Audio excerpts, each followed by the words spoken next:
అందరికీ praise lord. April 22 ఈరోజు దేవుని వాగ్దానము. ఆపత్కాలమందు యెహోవా నీకుత్తరం ఇచ్చునుగాక. కీర్తనలు 21వ చరణం. ఆపద అనేది అనేక రకాలుగా మనకు వస్తుంది.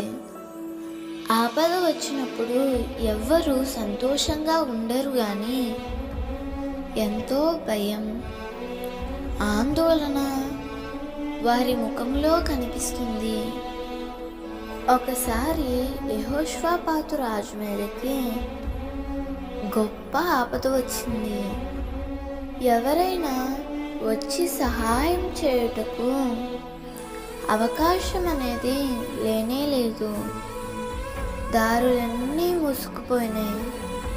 అప్పుడు యెహోషాపాతు రాజు భయపడి యెహోవా యొద్ద విచారించుటకు తన మనసు నిలుపుకొని ఉపవాస దినాలు చాటించాడు.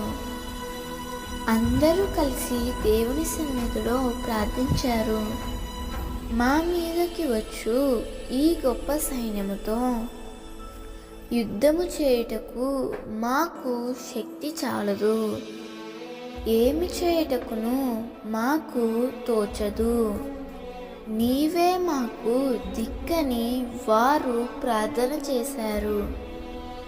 ఆ ఆపద కాలంలో దేవుడు యూదా వారికి యెహోషాపాతు రాజుకు ఉత్తరం ఇచ్చాడు.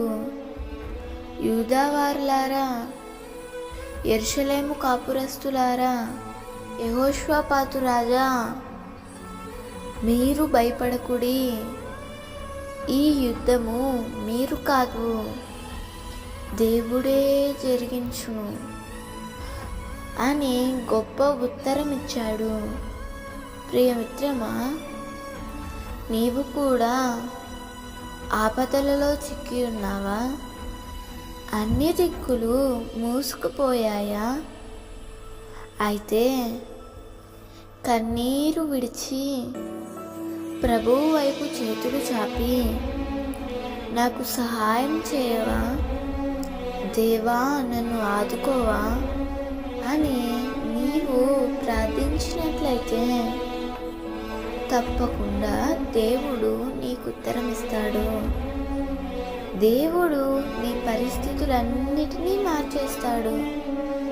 దేవుడు ఈ వాగ్దానము నీ జీవితంలో నిశ్చయముగా నెరవేర్చునుగాక. ఆమేన్.